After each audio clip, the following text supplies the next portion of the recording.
Hey, everybody, welcome back to the best health and fitness podcast that is out there, literally. Today, I have with me our fearless leader, Casey Samsel, and the best coach in the world, Lindsey Black. Your name almost actually just escaped my mind. What? This was like, who is this person again? That's the Oh name my I know God. first always. I'm like Lindsey Black, Lindsey Black, Lindsey Black. So I know I had like Casey? the split second brain fart. How are you guys today? Good. good. That storm is coming in hot, baby. We're all just kind of like just trying to stay groovy, I think. I'm so happy I got back before it snowed for the first time in Tennessee because I absolutely just love. I would have been so mad if I missed it while I was on my vacation, but back in time. Anyhow, And then there's me and Lindsay. We'd rather be stuck on the boat. Oh yeah. we I actually mean- no, we actually talked about that on the because what we're talking about, guys, is I went on a cruise last week, and I was talking about that with my brothers. Like, could you imagine getting stuck on this? Like the people who did during COVID or when it started. Yes. Right. I think Yeah. that would be awful. People would freak out. It'd be awful. Yeah, you'd have to work really hard to silver lining the crap out of that. They were on there for like 3 months. Like, I know. anyway, yeah. So thanks for joining us today. We're actually gonna talk about something that I think is really neat. We're gonna talk about how to not let life fuck with your fitness. This idea was actually Casey's from a few weeks ago. What brought this on, Casey? Like, where did this come from? Because it's a great idea or topic. Yeah, I mean, so I would say the winter months, we're looking at in the fall months, kids are going back to school. Stress is getting a little bit heightened. Different sicknesses and stuff are going around. Holiday stress is coming. So a lot of those things. And then obviously when you flip into the new year, we've got all like the New Year's resolutions and things like that. And then people just starting their fitness, programs or plans or whatever they are, at whatever time of the year it is. And if it happens to be during this time, it's added stress. So what I would like to talk about is how we can reel it back when we're feeling stressed and we're on a roll with our fitness program, even if we're not on a perfect roll. You know what I mean? Is it ever really perfect? I don't think we'd ever ask for it to be perfect because then we wouldn't be learning anything. So, Right. Not letting life completely derail your fitness, because what we can see is stress will drive cravings. Cravings will drive sugar. Sugar will drive a different mood. A different mood will drive a completely different reality, and you can start spiraling. And if we can stop, or we can find a place where we can stop our clients in their tracks before all that happens, even after explaining, say, hey, like, this is what's gonna happen. This is that trickle down effect, that domino effect. You kick that domino over, and we can really start to see some things go in a downward spiral. And often, yes, we do have to experience this to understand it, but we don't want to make it a habit. We don't want to crawl back down this road, because the best way to learn is by being submerged in these types of scenarios. So having a coach on your side to help you figure out why it happened, when it happened, and how to get back out of it or take something from it, is really, really important. So, or a second eye, whatever it may be, educated, experienced eye. So I wanted to bring Lindsey Black on here and just break down how we can just make that a much more clear process for our clients so that they can take something with them from it and not have to repeat it. It's torture. Yeah, I like that because I think everyone logically knows, like, oh, yeah, things get in the way, but, I got this. Or you can coach them, just be like, oh, in those times when you feel those obstacles, like the school year starts or something, and you're like, yeah, we got this. Okay, cool. And then when it actually happens, though, like you said, people just spiral. It's like, it's overwhelming. Like, it's a great idea. I think the biggest thing is when we get into that, okay, for example, it's December. You're already putting time and thought into who's getting what gifts, where you're going, how much money's going to be spent, how much sleep you're probably not going to get, all of this stuff. And then organize, you got kids. So you not only your life, but then you have to organize their lives, make sure that they're safe, make sure that they're not getting sick, make sure that they're taken care of, make sure that they're enjoying the holidays. There's just a lot of stress that goes into it. bringing your fitness program into it, okay, so maybe some of that will slow down. Your fitness program is going to slow down, but you can still stay on it to a certain degree. Instead of saying, I'm going to handle all of this new stuff for the next 2 months, all this holiday stress and all of this, and then also keep up everything perfect on my fitness program, highly unlikely. Let's be realistic. What Yeah. can we do to fulfill, to make that 100% or that A+ A- effort that we like to give, that we like to feel, but do it differently, meeting ourselves where we're at. So we know that like stress is recognized by the body all the same: emotional, mental, physical. So it's not in separate compartments. It's just not. The body's going to realize all of that as one big stress. So stress is another example. When you're lifting, you're putting stress on your muscles to break them down so that they can recover and grow. Bingo bango. So we're going to apply that to life. Yeah. Stress is also going to do, like, just emotional stress and mental stress is going to do the same thing. And recovery and learning something is going to build that back up stronger. So a great example is getting sick and saying, okay, I'm not hungry, or I'm only hungry for this specific type of food. Okay. First of all, you've already taken your ceiling away, or you've already taken your ceiling and completely closed it. Sorry. And you're like, all right, well, in this period of time while I'm sick, this is how I'm going to handle it. I'm going to eat sugary foods, just things that I can just squeeze in, things that I still have an appetite for or can taste, whatever that may be, instead of eating whole nutrient-dense foods that are going to help you mentally, are going to help you recover, are going to help your body be able to still digest and rest and do all these things that it needs to do and keep you on this beautiful pathway to your fitness goals. But we can easily fall off and start analyzing that stress and saying, I'm stressed out. I want this food. This is what I'm craving. I'm going to eat this sugar. And then doing that 2 to 3 days in a row is going to start completely altering the way that you're thinking about your fitness program, the way you're thinking about yourself, and how you're going to emotionally react to the world. And that's when the spiral starts. And it just keeps Yeah. going. I concur. So what are some, because I wanted to kind of give some examples. I mean, I have plenty of examples where I just let life just kind of take the reins and do whatever the F it wants. And versus me taking control of what I can control. So like, what are some examples for you guys? Like, especially since being actual professionals in the industry, unlike myself, let's hear it. What do you got, Linz? Well, like some examples of like things that have in the past. Like, give me specifically, like, what do you want to hear? With your client, with you in the past? Yeah, with you Okay, personally, like how you just kind of let okay. life just do whatever you wanted. Well, for me, what would often get in the way of fitness was when a lot was when I tried to always go to group classes. That was hugely stressful to me because I depended on those times to, like, this is when I can work out, these are what's available. And if I wasn't able to, because I do have 2 kids and other responsibilities besides working out and meal prepping and eating that meal prep, that would be a huge stress to me. And then just not being able to work out.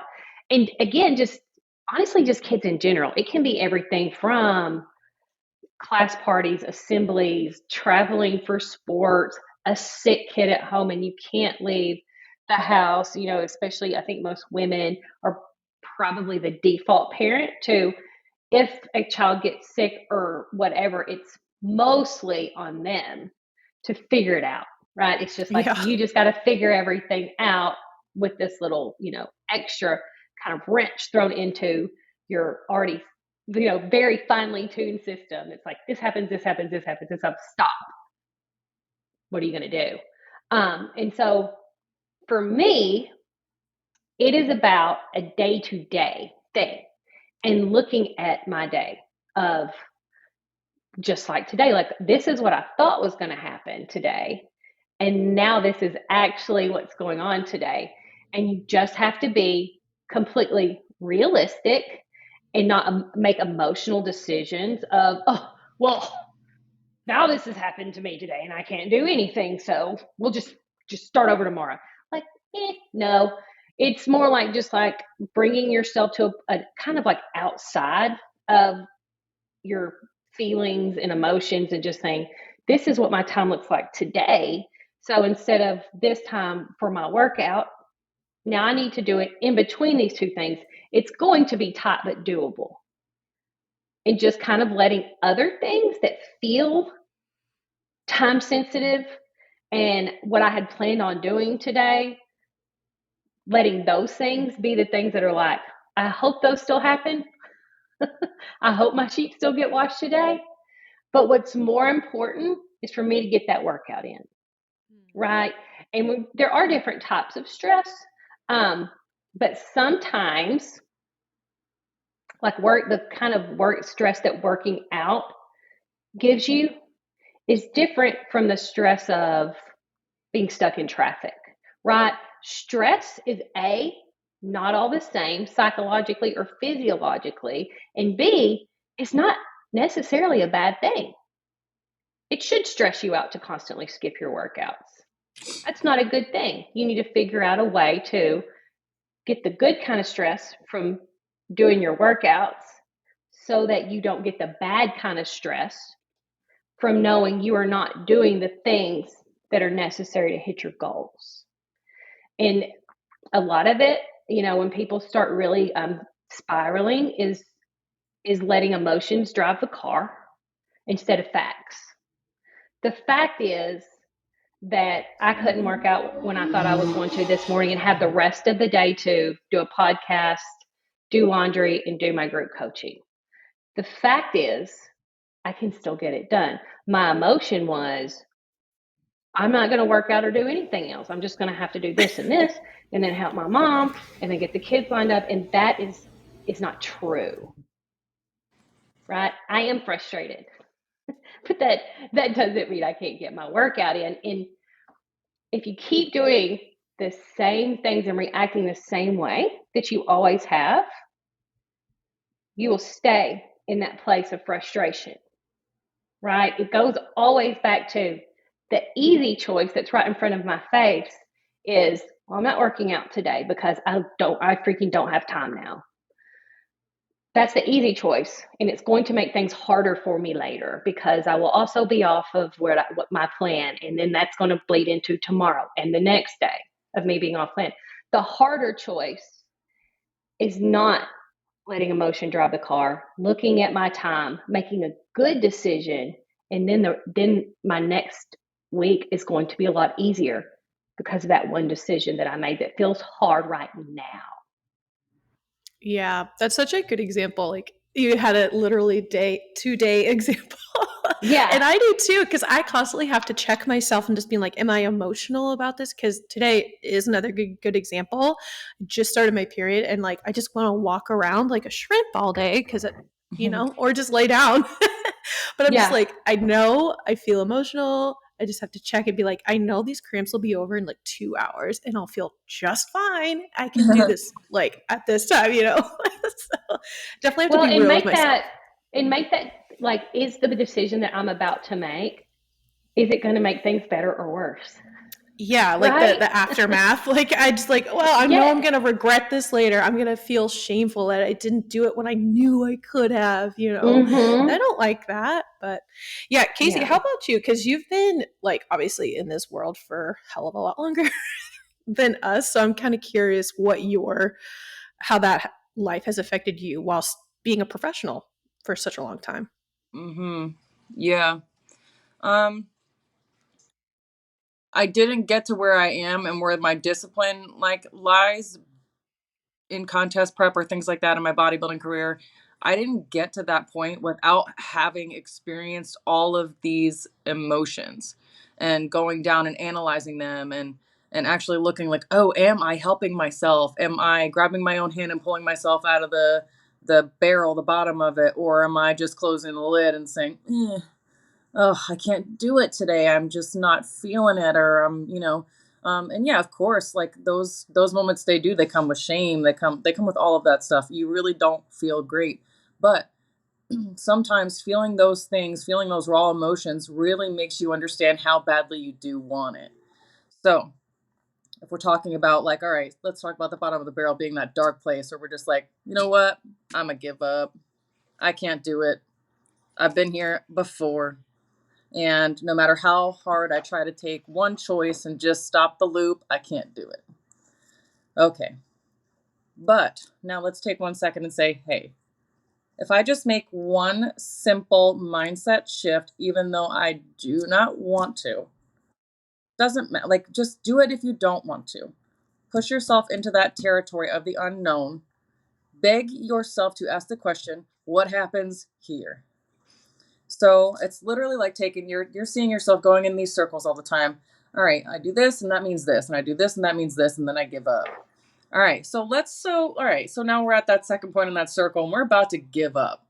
Let's take a second, let's pause, let's go back to that other dot and say, what here can I analyze and say, what can I do to self-serve that I don't reach this other dot on this circle before I go to that dot where I give up? And the cycle repeats and I keep going around in a circle. It's really, it's hard unless you have a bird's eye view. Like Lindsey said, you have to be able to step out of your own mind and your own body and kind of say, just for a second, and just look at yourself from a different perspective if you can. Do your best to do it and say, if I just walked this way, what would happen instead of walking this way? Yep. And those are the moments too where there's so many unknowns. Like it literally, because you know what's going to happen if you go this way, and sometimes that's a shitty thing. Sometimes that sucks, and you already know the outcome. It's not going to be great, but it's sure. You know what's going to happen. It's comfortable. You know, so I think getting uncomfortable, getting in that discomfort, even just for a second, will absolutely change the way that your mind works. And you are going to, no matter what happens on the other side of that unknown, whether it is something that, if you're like, all right, I did it, now I'm just in like this limbo and I'm like, what, these are the possibilities, okay. Or you can travel down that road of comfortable, you know what's going to happen. It's kind of like replaying the same song and playlist over again, watching the same TV shows over again. It's a comfortability thing. It's something you could just do while you're not paying attention. So that's the point. We want to be able to pay attention. We want to be a little bit more introspective. We want to figure out why we're getting into these spirals in the first place. So for me, when I was going through that, I did it for 9 years, and at the beginning, it was really hard, and I sabotaged myself a lot. And in those moments, I destroyed good habits that I took months to form. I completely derailed myself mentally, meaning I stopped caring. There was points where I didn't care, and that sucks. That really sucks because your health and your body and your mind are the things that you get, and we got to be grateful for them. And they can take us a million different places. And to have a little bit of gratitude for that and have a little bit of self-serving going into that is definitely magical. But being able to actually step back and analyze what's going to self-serve and what's going to self-sabotage is incredibly important in that process. And it doesn't hurt. That is not the painful part. The painful part is actually putting it into action. Yeah. Yeah. Did you have a coach during that time, Casey, where you were talking about? Or was that you kind of brought yourself out of it, or did someone like kind of like pull you up a little bit? This was the beginning of my career where I was solo. Yeah. So how did you like kind of dig out? And you're pretty strong-willed, so and we're all type A's. Hey, look at us. Look at us. So we're like really strong-willed, and when we have that, and not everybody's like that, which don't take that the wrong way, everybody, but you know what I mean. So I can see, just knowing you personally, how you probably kind of dug yourself out with just being strong-willed and determined to get to whatever you were going after, right? Yeah. So I wasn't always like that. Um, Oh, yeah. No, I wasn't always like that at all. I was scared. I was always the victim. I was always pressing for that comfortability, and I was just like, I can make it by on this, And when you're 20, younger in your lower 20s, you're like, oh, I can skate by, oh But yeah. when you got to start really taking care of yourself and your mental health because you want to build relationships and build a life for yourself, it's big stuff, but these little intricacies that start applying to your life in big ways, they're weighted so heavily because what's going on inside is going to go on outside in your life. like 10 times over. Like if you have clutter in here, you are going to only see clutter out here. Yes. And Amen. if you're anxious in here, you're going to see anxious everywhere. Your speed that you're thinking, the speed that you're moving, the way that you're talking, the way you present yourself, anxious. It's all of this stuff is going to show on the outside. So eventually, when you can feel that, when you start to feel that, that's why I have, like, on some of my clients' plans, I go clean your whole entire house today. And It's funny I'm you say talking. that. I read, I can't remember where I read this, but it was like some science article or thing I listened to, where it says that if you can look at somebody's closet, that's a good indicator of what's going on in their head. I'm like, oh, true. It's true. Cause like, I know when I'm feeling overwhelmed, my closet gets a little messier, like wild. So that's a great little tactic, Casey. It's very, very true. And that's the thing. Like when we are on autopilot, we tend to just set stuff around, not really pay attention to the exterior, and it's because we're not dialed in inside either. So I think when I decided that like enough was enough for me, I was like, I literally cannot get past this. I do not want to be this 23-year-old person when I'm 40. Like I don't want to act like this. And I was like, I don't want these habits. I definitely don't want these behaviors. I don't want these patterns. They're not going to get me anywhere. And eventually you got to take it one little tiny step at a time sometimes. I didn't just wake up one day and I was like, I'm the master of all the stuff now. Like, Yeah. and I was ripped and ready to go to the Olympia. That never happened. All like when you, when you put your mind into something and you start to grow with it, that is precisely how it is. You need to grow with it. You don't just snap into this new mold without having the experience and the education and the time spent learning how to be that. So, Yeah. Lindsay and I talk about that a lot with in our past episodes where we talk about giving yourself grace through the process because it's not going to be perfect. You can't tackle everything at once and you're going to have to adjust or, just be moldable, like you said, throughout the process. Yeah. It's important to remember. Just grace. yeah. Well, And grace and being realistic Yeah. of what is a life altering emergency and what's not. Because if you miss a workout or don't finish your meal prep because something happened where you actually couldn't, do you know what I'm saying? Like a family member goes to the emergency room, your pet just gets like very like something happens, mm-hmm. and you're not gonna feel bad about that. You know what I'm saying? Like nobody's dad is on life support and they're like, oh, I missed my workout. Like, no. So when you listen to those feelings of, oh, I missed my workout, that's how you know, like you could have done it. And the best part of you knows that and is not going to let you forget it. And so we do talk about giving yourself grace because being judgmental and a turd doesn't work well for other people or yourself. It doesn't. But also not completely like, oh, I should never feel bad because I missed a workout. Eh, Right. you should feel a little bit bad because you could have done it. And the best part of you wishes you had. And so it's not always about just being so freaking soft that you won't even allow yourself to listen to the part of you that wants to be better. That's a great distinction. Thank you. Yeah. Mm-hmm. Yeah. There's something calling to you. Yeah. When those Yes, happen. and it calls all the time. And I wish it was louder. Sometimes I wish it was more pronounced, but it's not. It's a nag.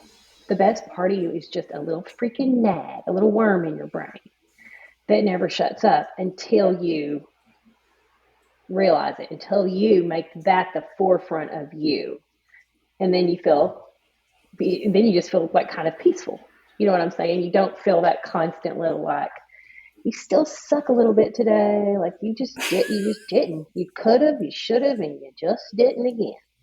Like that part is not a bad thing. That's so Let's great. I really like that. But you distinguish that's the best part of you speaking to yourself. It's harsh, probably Well, and sometimes. I see so much like it's just, I think it's just a trend with the youngsters right now that you should never feel bad about anything you do or don't do or say no. And if anybody tries to help you, like they get called names, like, oh, that person's this or that. And it's like, are you doing what you know is your best? If Let's you're take that. not, that will not shut up. Right.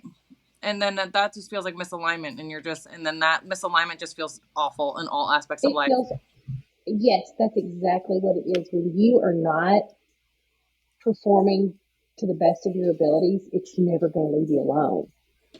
Let's take that example too, of not doing your workouts and what we've seen, Lindsey. I've seen this more times than I can count, and I've actually been here back in the day, and I know that it is not the way to go. So we preach this day in and day out.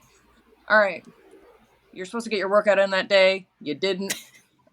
And now you're at home and you're like, oh, I probably would have burned maybe 250 to 300 calories in that workout.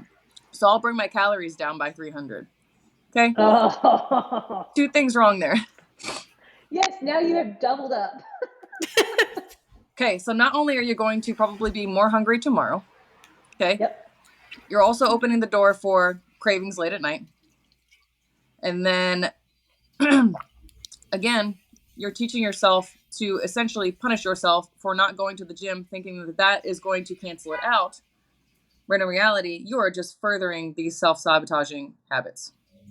Yes, that is Continue to exactly it. And the spiral. same thing goes back. It's like you way overdo it, right? You like had your plan or you didn't plan for your day and whatever. And then you're just like, F it. I'll just eat less tomorrow, right? Like I actually want to eat I was supposed to eat a 6-inch sub, but the 12-inch just really, I'm going to eat it. And then I'm going to take that much off and I'm going to be in a day. Look, you did not correct anything. Instead of being off track one day, now you're off track 2 days, right? Instead of being like, oh, yeah, that didn't feel great that I went off track when I could have somewhat easily, just stayed on my stuff. And the next day, if you again try to like undo any damage, now that again, that best part of you goes, well, actually, now you're just a hot mess that's off track for 2 days in a row instead of one day in a row. Mm-hmm. And I tell my clients that all the time. Don't undo your own messes. Don't try to. You are not a child. Stop shoving your mess under the bed. Let me know what's going on. Let me talk to you about what will actually progress you toward your goals versus doing the same thing you've always done. And that's a perfect example. That's hilarious because one, I always shoved my stuff under the bed. My mom would always find it. I don't know why I would get away with it. But two, this is And you got actually to funny clean you it up bring it up. later. And it I know sucks more. she would shove it back all from under my bed in the middle of my room and be like, Caitlin Grace, like she found it. Anyway. But it's funny that you say that because I just, as we all know, got off my week-long vacation, and I'm making TikToks about this, about how people might one get on their habit change, their weight loss journey up until a vacation, and or even if you don't do that after your vacation, like I could easily right now feel like a piece of shit because I didn't track, I drank, I ate probably more than I should have, or something. There's always something. I could feel really bad right now and just be like, okay, I was really bad this week, and now I gotta, just like you said, let's plummet my calories. Let's like do everything and go way too extreme because I might feel shame about the whole week that I just experienced and I had a ton of fun, but now I might be doused in shame right now, which because of you guys, I'm not. I would shame the crap out of people if it did any good, but it doesn't. It doesn't do any good for it. I can't shame No. myself into being a better person. I can't shame other people into a better person. If it worked, then yes, let's utilize any tools that are effective. And that is not one. It's just like when, you think about like abused women and you're always like, why don't they leave? Because they've been told they're such worthless pieces of crap for so long that they are weak.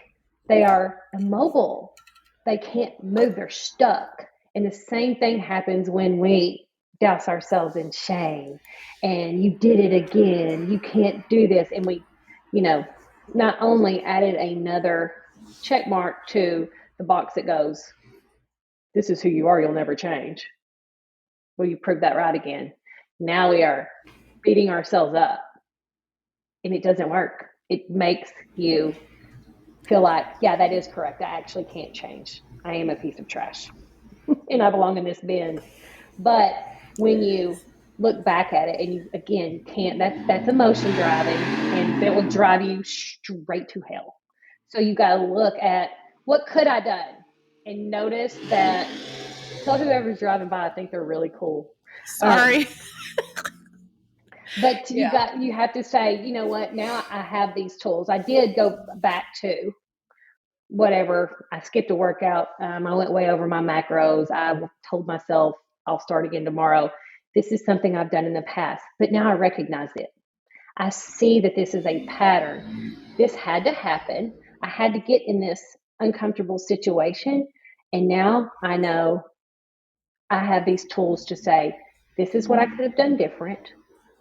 And I'm not a piece of crap. I'm not always going to be the same.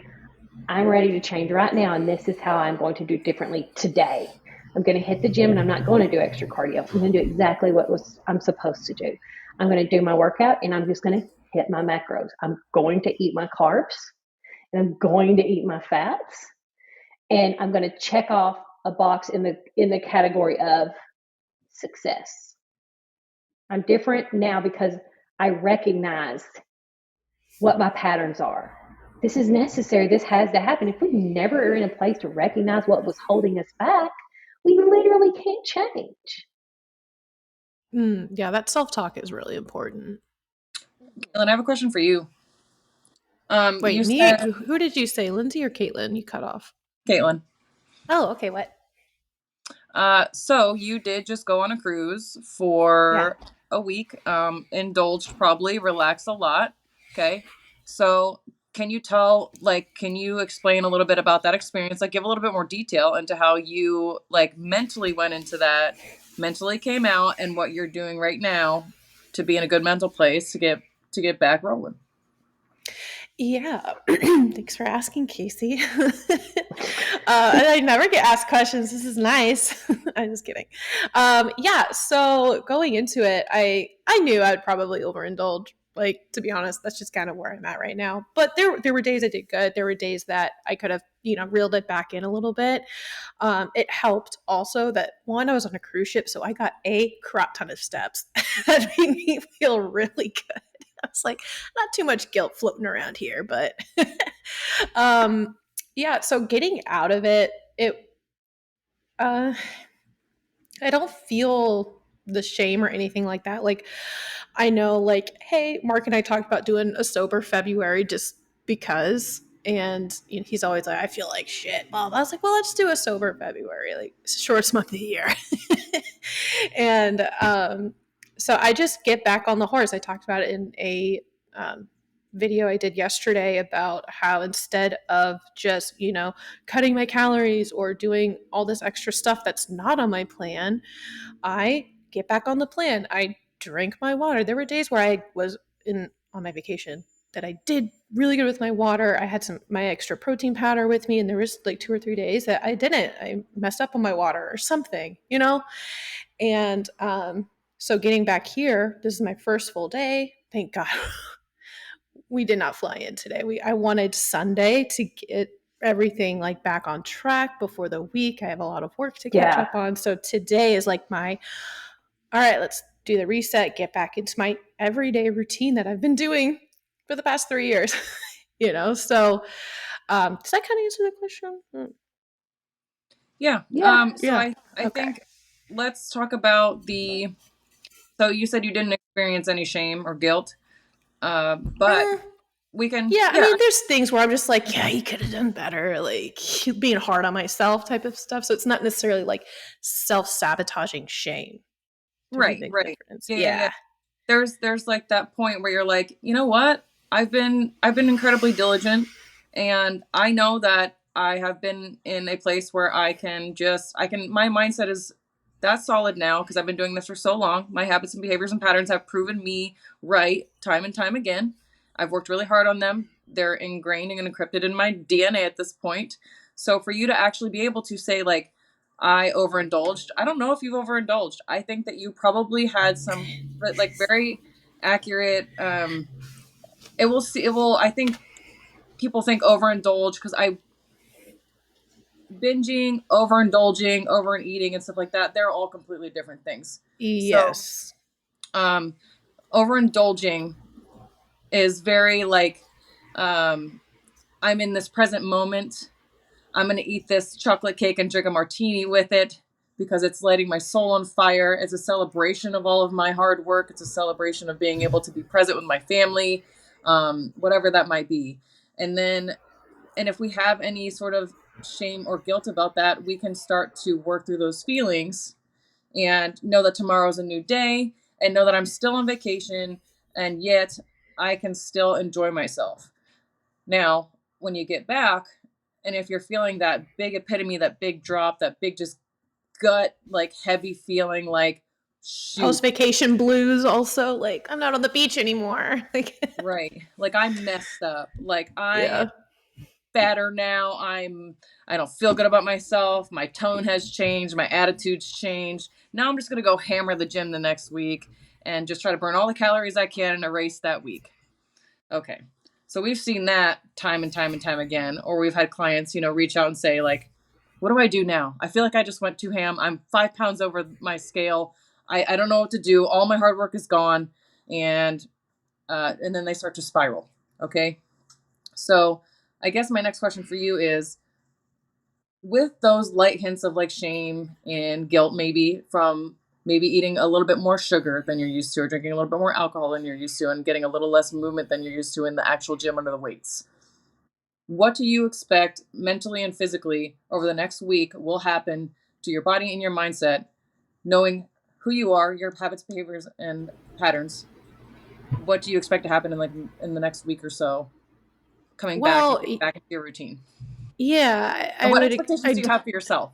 Is a good to question. be yeah. So I thought about this too, because of those feelings, not necessarily like I said, they're not self sabotaging, but it's also a reminder that it's like a momentum sort of motivation for the next week and hopefully a lot longer is to be a lot more on point this next week. I am leaving again on Thursday for another trip. But I know we'll talk about that on my check. It's not important. I'm just kidding. Okay. But yeah, so it's kind of I'm kind of doing a switcheroo and utilizing it as like momentum and motivation to be like, all right, let's definitely get my gallon of water in versus like almost getting my gallon in, or Yeah. not Weighing your food on estimating. the scale. Yes. I weigh pretty much everything, but then there's those little things that we talked about last week where it's like, Yeah. that looks like a tablespoon of my favorite sauce. Like, Yes. but it's probably not. Hitting the bottom So of the bottle, like, Uh-huh. yeah, that's good enough. But yeah, Yeah. so just definitely using that as like a momentum motivation to kind of really be a lot more on point, and then hopefully that's more it. Excuse me. Hopefully it's also a catalyst for me to level up even more. So And yeah. What you else? have been, and I think that Casey made a good point, and I've told you this several times before, that habits are when something is a habit for you, it does not feel forced. It's just a habit. It's not necessarily subconscious or unconscious, maybe somewhat. You just kind of go through the movement. And so because I think sometimes someone like yourself that has been practicing so long, it doesn't feel hard to you anymore. So you feel like you're like, "Oh, I didn't do as good as I could." You probably did a lot better than you think you did as far as how much protein you got in.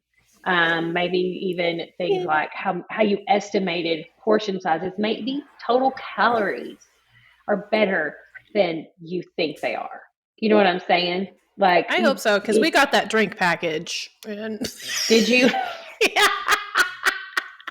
But hey, let's be real too. Like Yeah. this is the confidence part that everybody wants and talks about. It's confidence in what you're doing, confidence in that you will just naturally go back into these healthy rhythms that you know are going to serve you. Because Yeah, I don't feel weighed down or like disgusted or anything. It's just it's like you said, it's that confidence of like I know what to do. Let's just go. Let's just do it.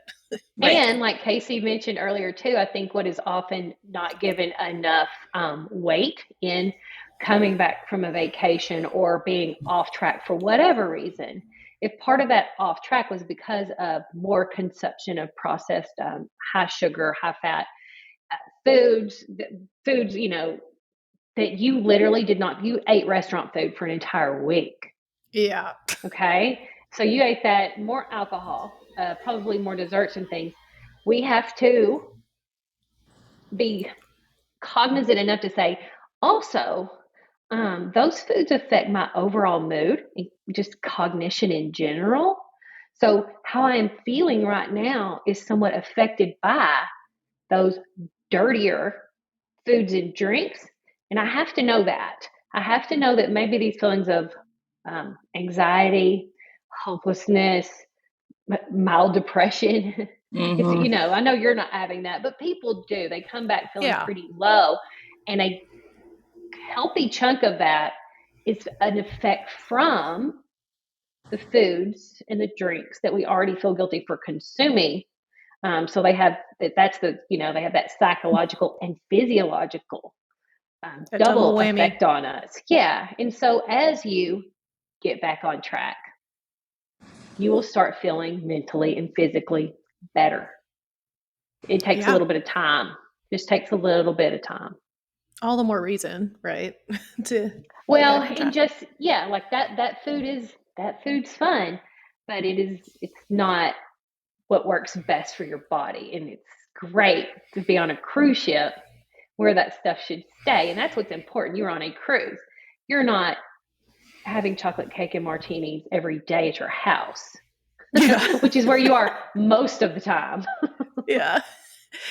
Yeah, they it is nice they've actually gotten pretty good about, there's tons of options for foods. It was restaurant food. It was like a little shinier than normal, but like Be real yeah, shiny.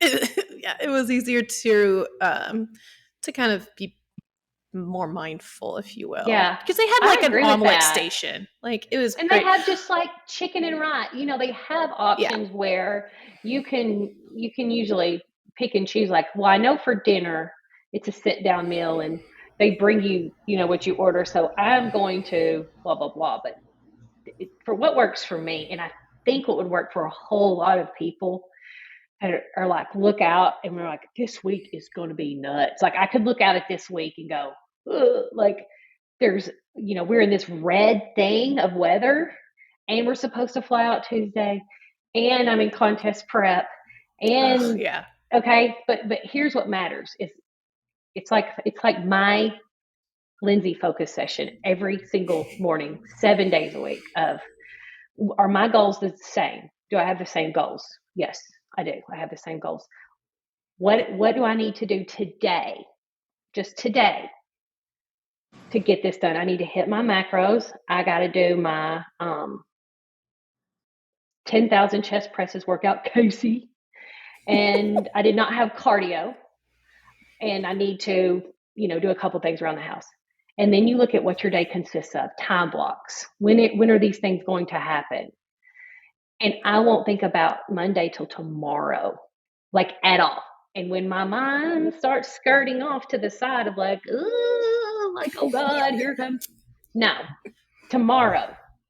We address tomorrow. Are my goals the same? What do I need to do today? What's on my task list for today? And what does that look like with the other responsibilities I have and time commitments and work commitments that I have? And I put them where they go. And then my job is to execute. And that's what I like. So Casey's my coach. She tells me what my macros are and what my workouts are and when they are to be performed. And my job is to execute. So that for me, that involves looking at what each day looks like and giving them a home. Yeah. And that's it. And when you can plan your day out like that, because you get that, man, that decision making fatigue is so real.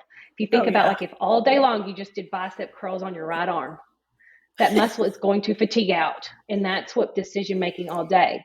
So 4:30 p.m., Lindsey gets to make none of our health and fitness decisions. None of them. 5:30 a.m., Lindsey, that's my girl. That's who schedules the day and decides if we are still interested in the same things. What does that look like? Now we just go. Yeah. I like that. Your body demands your presence. Mm-hmm. It demands it. Otherwise, you're on autopilot and you're just going through life not taking notes, dude. Yeah. Mindfulness is incredibly important. That's a great point. How about you, Casey, when it comes to like decision fatigue? I know that, I mean, it's a thing for everybody, but how do you manage that? Yeah, I mean, I've been really great at making decisions, real quick, boom, boom, boom, yes, no, this, that, whatever. And then there's other points, yeah, where I've been like, I just don't know.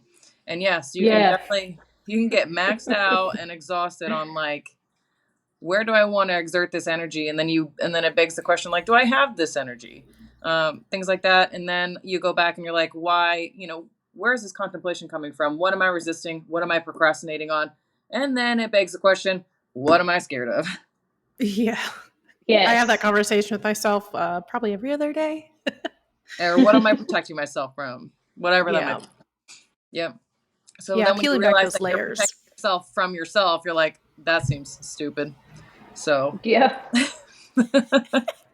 Casey, your voice, that seems stupid. Well, that's how her, now we know how her inner dialogue goes. Yeah, that's why it made me laugh. You dummy, just like do it. I don't know. Oh, how many times have you said that to yourself? Like, would you shut up? Yeah. I'm in the Would you mirror, like please shut plucking up? my eyebrows, like, come on, lady. Like, golly, go to the gym. Like, This is so funny because this is how we all, each one of us, talk to ourselves. Because I do the same thing. Like, what the fuck? Like, there's a couple times we watched my hair, like, Kaylee, you gotta pull it together. Like, what the fuck is wrong with you? Like, you can do this. Like, that tough love, kind of Jesus moment, Oh, I've beat my chest in the shower a couple times. Like, let's go. What's going on? Oh, don't hit yourself. No, Casey. Self-love. Oh, no, because I'm the strength that it gives you. It's that recognition that you have that heart inside. Yeah. Ah, okay. You're not going pow, pow. No, not hitting yourself. More like that gorilla, like, yeah. What is that? What movie is that from? All of them. Oh my gosh, that horrible movie that I love. What is it? The With Wolf Leonardo on Wall DiCaprio? Street. Yeah, he's That's such a Matthew McConaughey in that restaurant. Yeah. Uh-huh. That was what that reminded me of. But me too. Yeah. So, what are your final? Fueled, though. And titty fueled. Like, I'll never watch that movie again. I can't believe I watched it the first time. Anyhow, any other thoughts on that movie? Just kidding. I like it. Move on. It was a good movie. It was insane. It's insane. What a wild ride. And the fact that it's based on a true story is like even wilder, but yeah. Okay, focus. All right. Anyway, guys, what are as we close out, what are your final thoughts that you want to leave with the people? Case, you go first. Final thoughts I would like to leave with our listeners. Listen to the felt sense in your body. It will tell you everything that you need to know. I think one of the most important things that I've said here is that like you're often going to find that you are protecting yourself, or you're protecting yourself, from learning something, from experiencing something, from going into the unknown. Usually you're just fearful. Usually it's just fear guiding you and stopping you from just putting one foot in front of the other. Action is going to, like, you could talk all day, all day. Talk it, talk it, talk it, talk it, talk it. But unless you start moving towards it, moving forward towards it, that talk is just going to you're going to start being all talk, and then not being able to do not you're going to feel misaligned with your actions. Yeah. Yes, ma'am. My final thoughts are and look, I know people are like, oh, I'm not a morning person. You probably really are. You just don't know it yet. But whatever you feel like your calmest time of the day is, it's the morning. Make your decisions then. Yeah. And go ahead and do a little 5 minutes of journaling, time blocking, whatever it is. Find something that works for you and ask yourself the question, are these my goals today? Do I still want to become nationally qualified as a bikini athlete? Do I still want to lose 20 pounds? Whatever your goal is. And if the answer is yes, figure out the things you need to do to make those happen. Literally, it's a couple of things. It's workouts and nutrition. Make a plan for those. And know and expect for resistance, irritation, annoyance, pushback to come, and welcome it on in and say, I was told you were coming, but the decisions have been made. If I decide tomorrow morning that my goals are different, then I will choose different protocol. But today the decision has been made, and execute. And just stop thinking about it. Stop overthinking about it. Stop trying to rob Peter to pay Paul. Well, if I don't work out today, I could work out 2 times tomorrow. But if I ate this entire pot of spaghetti, then I will only eat egg whites tomorrow. I'll drink them out of the carton. I swear to you, God. Stop. Just do your stuff. And if tomorrow morning you wake up and you're like, my goals are different, I want to be a wild animal, then do those things. But just have a plan, execute your plan, and stop letting the chatter take over.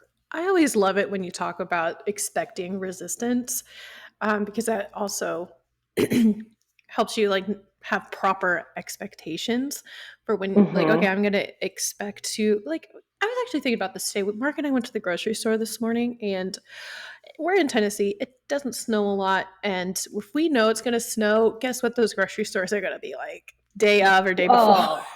Like they got looted. That's what ours looks like. And I was just trying to get baby spinach. I was just thinking about going after we record, we'll go to the grocery store. And I was telling Mark my plan for the day. He's like, do you just want to go now? I'm like, that's actually probably a good idea to do it at 10 a.m. versus 3. Anyway, I was walking around, and as I was walking in, I was like, I know the lines are going to be long. It's going to be crazy. When I put those kinds of, it's obviously relates to this point, when I have those like expectations that it's going to be a frustrating ride, the lines are going to be long, may not find everything I want, I'm so much less irritable.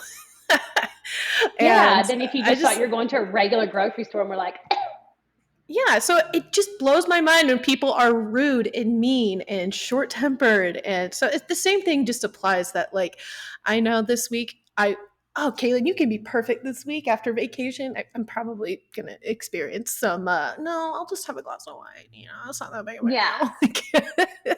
Yeah. So, and then, Gary, go ahead. No, but you know it. It's like one of those things, like it's one thing to know what to do, but not have a plan and not be really honest and get everything out of the squiggly marks that is your brain and put it out into a calendar and paper and MyFitnessPal and whatever else you need to do.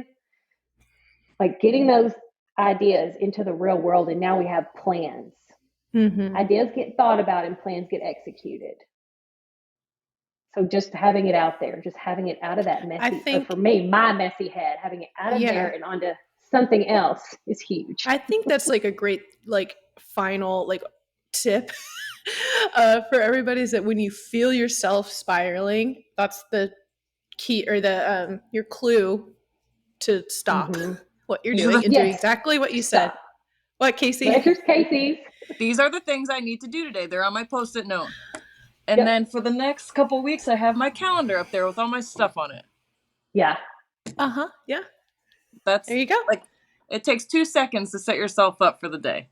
Yeah, It you don't need an does. $80 planner. And get And excited guess for what? this. And let me make a point about Casey's Yeah. Post-it note. Like, let's say Casey didn't write all these things down, and then a couple of them didn't get accomplished. She would be like, oh, I can't do anything right. I'm a hot mess going into the week. I'm already starting out 3 steps behind. But because she has them on a list and they're written down, if she didn't get a couple of things done, she would simply move them over. Like, it's not like I can't get anything done. It's like, I didn't get these things done. These are my lowest priority for today. However, I got 4 of these things done. These are moving till tomorrow, and we plan again. But the planning, the actual intention of execution is everything. And she's not going to wake up at 3:30 a.m. and be like, I didn't get my stuff done. Because I can just walk out there and know that I have it ready and loaded for me to And just it start just got hacking moved away. over. It's not a big deal. It's not about perfection. It's about intention. Right. Amen. Priorities, man. Yep. Pay Amen. bills. Well, pay bills. You can leave that for later. Put it below get nails done. Yeah. Spend the money on something else. Make the money. Spend the money. Buys a cold plunge. Mhm. Yes. Well, thanks for joining. Yes. Yeah, thanks guys for being here. I love you. It's always so good. This is the first time we did all 3 of us together, so we gotta do it again. Mm-hmm. Okay. Yeah, and come back for more. It's just a great show over here, guys. Come on. Until next week, guys, thanks for joining us and have a great week. Bye. Bye.